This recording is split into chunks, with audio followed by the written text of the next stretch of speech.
Corona संकट के बीच दिल्ली सरकार के एक विज्ञापन ने देश में अलग बहस छेड़ दी है।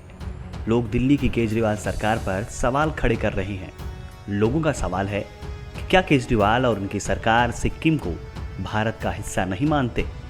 आपको बता दें कि दिल्ली सरकार की तरफ से सिविल डिफेंस के सदस्यों की भर्ती के लिए विज्ञापन निकाले गए हैं। इस विज्ञापन में सिक्किम को नेपाल और भूटान के साथ भारत से अलग बताया गया है। इस मामले पर सोशल मीडिया पर लोग अपनी तीखी प्रतिक्रिया दे रहे हैं। इस पर कवि कुमार विश्वास ने भी फेसबुक पर एक पोस्ट के जरिए केजरीवाल सरकार को आड़े हाथों लिया है। उन्होंने अपनी पोस्ट में लिखा है कि मैंने 1000 बार कहा है, आंदोलन में, पार्टी में, हर मंच पर कहा है, नेताओं व पार्टियों के भक्त चिंटू बनिए, लेकिन देश की एकता और अखंडता की बात आए तो उसी नेता पार्टी के खिलाफ तुरंत जूता हाथ में उठा लीजिए। इसके आगे कुमार विश्वास ने लिखा है कि बर्मा से कंधार तक फैला देश एक दिन में नहीं टूटा था।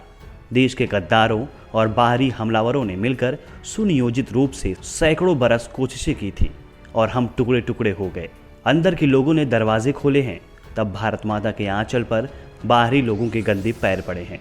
जिस इंसान के रेशे रेशे को मुझसे ज़्यादा कोई नहीं जानता, जब उसके बारे में मुझे कोई चपल चिंटू समझाता है तो मुझे गुस्सा नहीं, हंसी आती है। पर मेरे प्यारे दोस्तों, जब तक तुम सब भी मेरी तरह ये खेल समझोगे तब तक भारी नुकसान हो चुका होगा। मूर्ख नहीं हूं मैं कि 7-8 साल के जीवन के हर तरह के निवेश को लात मारकर बाहर आ खड़ा हुआ और राजनीति की मंडी के हर खरीदार से भी बराबर की दूरी बना रखी है।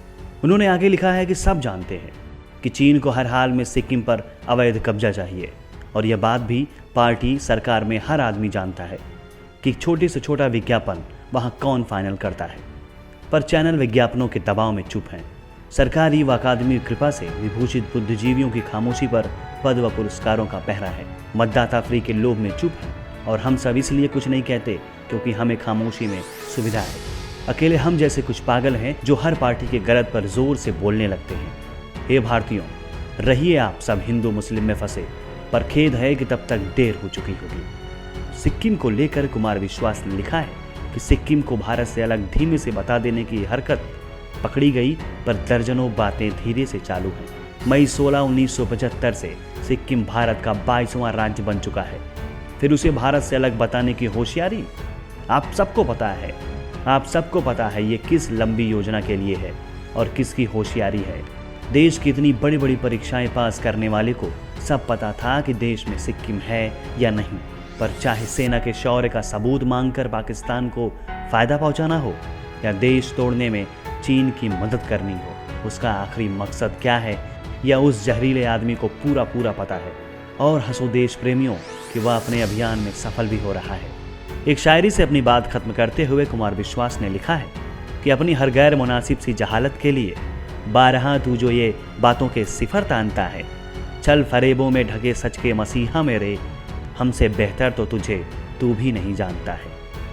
आपको बता दें कि इस मामले में शनिवार को नागरिक सुरक्षा निदेशालय के एक वरिष्ठ अधिकारी को तुरंत प्रभाव से निलंबित कर दिया गया है। इसकी कार्रवाई की जानकारी देते हुए दिल्ली के उपराज्यपाल अनिल बैजल ने ट्वीट कर लिखा है कि नागरिक सुरक्षा निदेशालय के एक वरिष्ठ अधिकारी को एक विज्ञापन प्रकाशित करने के लिए तत्काल प्रभाव से निलंबित कर दिया गया है, जिसने कुछ पड़ोसी देशों के समान सिक्किम पर गलत संदर्भ देकर भारत की क्षेत्रीय अखंडता का अपमान किया है। अनिल बैजल ने अपने दूसरे ट्वीट में लिखा है कि ऐसे भ्रामक दुष्प्रचार को किसी भी हाल में सहन नहीं किया जाएगा।